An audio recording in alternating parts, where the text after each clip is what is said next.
Good afternoon. This is Dr. Lana coming to you a third day with session on interpersonal relation communications of Native African Americans. The last time I brought to you a tribute to Native African American males. And so I start by saying again that I don't speak for all African Americans. I speak generally, but we do all have our own viewpoints. Secondly, the most importantly, I am doing this to um, help other cultures who have not been around Native African Americans or feel uncomfortable around Native African Americans or don't know much about Native African Americans except for the stereotypes that they've heard. I'm doing this for you so that you can become more comfortable and understand the culture of Native African Americans. And so I'd like to start with this video because I'm going to come back in a minute and talk about uh, what is going on here. Our gifts work together for the glory of God. Amen. Too many of us, we get so off track. Okay, and so we're back. You've watched that small part, and I'm going to talk about that in a minute. But we're going to begin talking about communication in talking for Native African Americans. So I want you to know that most Native African Americans love to talk. We love to talk. We love to talk to anybody. We can talk to somebody on the train. We can talk to somebody at the bus stop. We can talk to somebody in the store. We do love to talk. And of course, there are some people who don't like to talk, who may be a little quiet or introverted. But for the most part, Native African American people love talking to each other and we love talking to other people. We are very friendly people. And when we are around people on the bus or on the train and it's quiet, that all awkwardness of silence, oftentimes we will make what is called small talk. We'll make small talk. How you doing? Oh, I like your shoes. Where'd you get your shoes? I like your dress. Oh, it's pretty cloudy outside right now. Oh, did you see what somebody did yesterday or on such and such a street? Small talk. But the small talk also comes in the church, but it's a different type of small talk. And if you think back to that video, I refer to it as spontaneous talk because oftentimes in church, when preachers are preaching, people, Native African Americans, will insert spontaneous words in between the speaking. Sometimes it's called call and response speaking, but it's normally done in maybe a Baptist church or a Pentecostal church, and sometimes a Methodist church, depending on what type of Methodist church it is. Now, Native African Americans also speak fast in some of our families. It depends on what part of the country we came from. Mostly, if we came from the South and was born in the South, we have a tendency to speak pretty fast. Now, I had an aunt who came from the South. She was from Tennessee, and she spoke pretty quickly, and a lot of times I couldn't understand what she was saying. I also have a friend from Alabama who speaks very fast, and I have to say slow down so I can understand what it is you're saying. But when children go to school, our children go to school, oftentimes the teachers get upset because they will cut someone off when they're talking or rush and they won't raise their hands, or they raise their hands and start talking at the same time. And this is because sometimes the students are used to fending for themselves at home, where there are more children, more siblings speaking, and if they don't hurry up and get that word in or their voice in, then they miss out and they won't be heard. So, what about eye contact? Well, Native African Americans grew up looking their parents directly in the eyes and getting in trouble.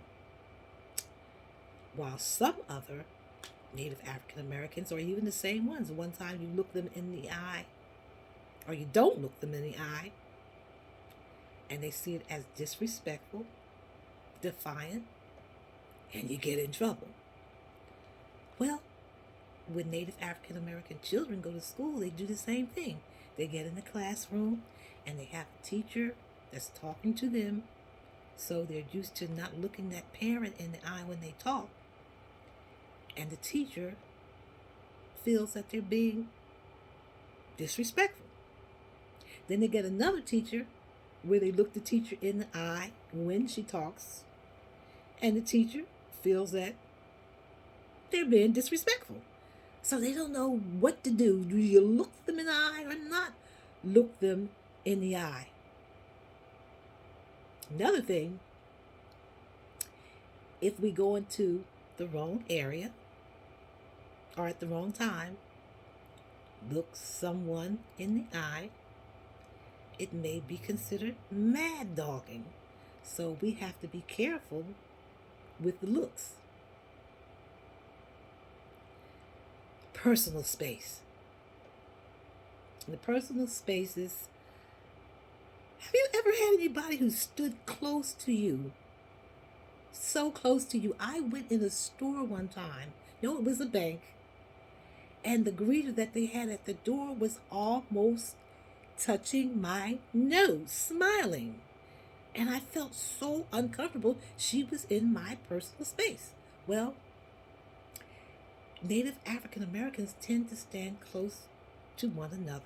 We do when talking. And sometimes we touch each other frequently, but I would say it's usually the males that do this rather than the females. And I've seen males do this rather than females. But one thing though, they may do it, but they don't like it when other people, we really don't like it when other people invade that personal space. And when people do invade that personal space, they can tell readily that they've invaded, because they're going to get a certain look and they're going to feel a certain way, because we normally will let them know when they've invaded that space.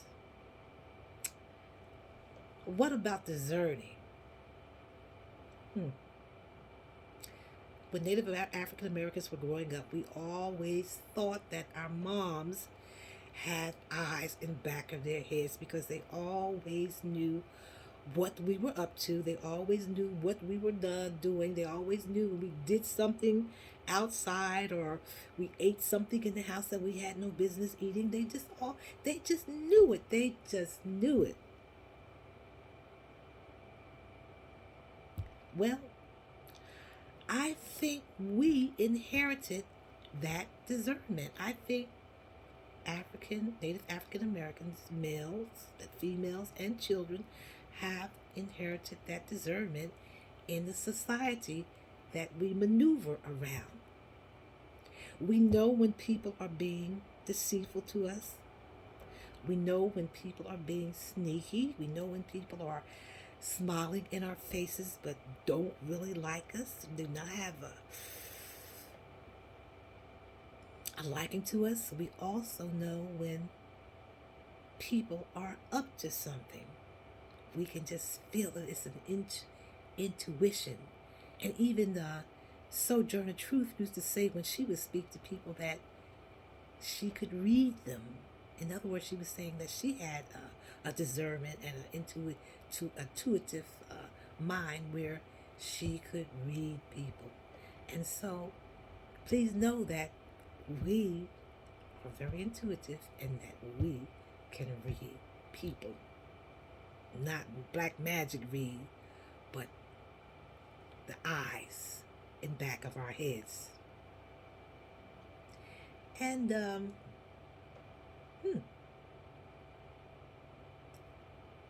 public speaking.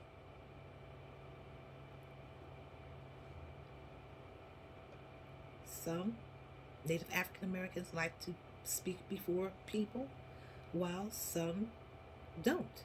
Now, when I was in class, or maybe when you were in class, some people did like to speak and some didn't. And I happened to be in most classes with maybe few African American people. And sometimes we'd have a few who, maybe one who didn't enjoy getting up in front of the class speaking, but eventually he or she learned to speak because if they were going to get through that class, this is what they had to do.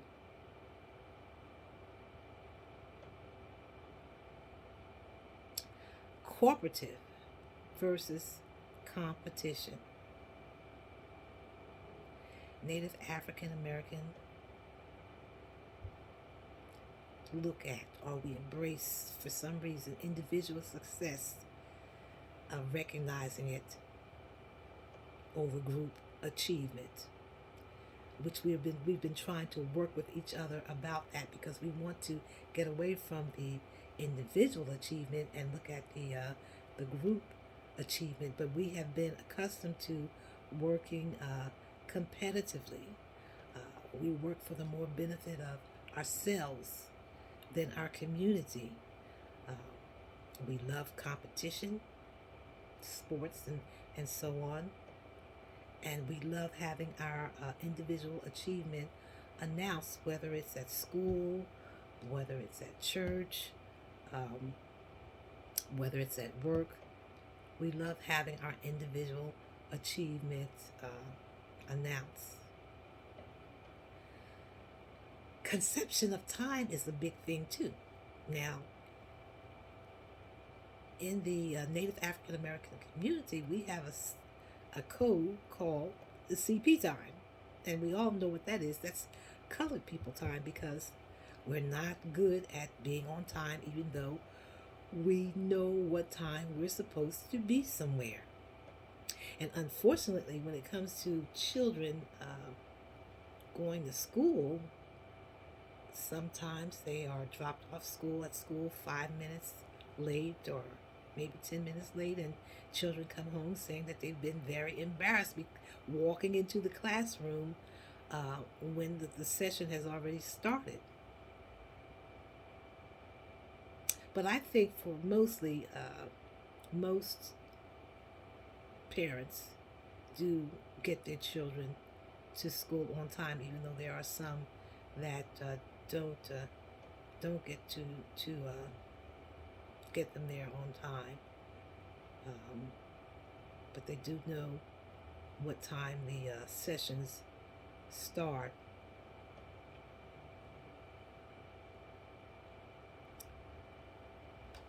We also have celebrations. We have Black History Month.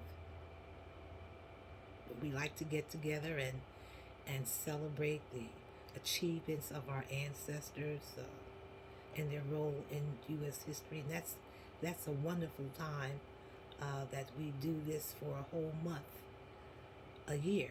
We also get together and celebrate Reverend Dr. Martin Luther King's birthday, and this is a celebration of Dr. King's life and his achievement as a wonderful civil rights leader. And this holiday is always on the Monday nearest the day of his birthday, which is on January the 20th. We also celebrate Juneteenth Why? Because on June 19th, 1865, the announcement was made in Texas that tens of thousands of slaves had been emancipated. And this closed the door to one of the last chapters of slavery, Juneteenth. Kwanzaa is another celebration. Now, please know that Kwanzaa is not a religious holiday, where many people thought that it is. Even some African Americans, Native African Americans, thought that Kwanzaa was a religious holiday, which it is not, but it's a cultural one with a spiritual quality to it. And I've been to many, and I felt so good after I left about who I am. Many blacks celebrate Christmas as well as Kwanzaa for this reason, because it is not a religious holiday. It does not take the place of Christmas. It emphasizes the time of remembrance of ancestors, and it offers a climate of moral compass.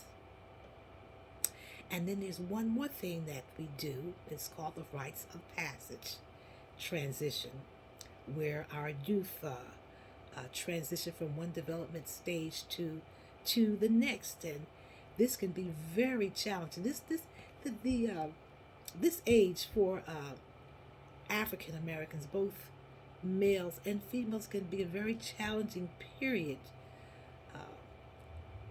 And this type of rites and transition relies on cultural reconnection, and it really helps to send them into a better being when they start this age. And different organizations, even different churches, do offer this right. And so I'm finished talking about the talk and communication of Native African Americans for today. And tomorrow I will come back with, in this session, with our worldviews, our different worldviews, how we form our identity, how we combat discriminatory practice, and how we look at the racial migrations, racial microaggressions that may be insulting us. And so I hope you enjoyed this video. Sorry I wasn't able to get the computer right to insert more videos, but thank you. And again, if you like the video, click like and then subscribe so that you can be notified anytime that I post a video, and the subscription is free. Good night. Have a good evening.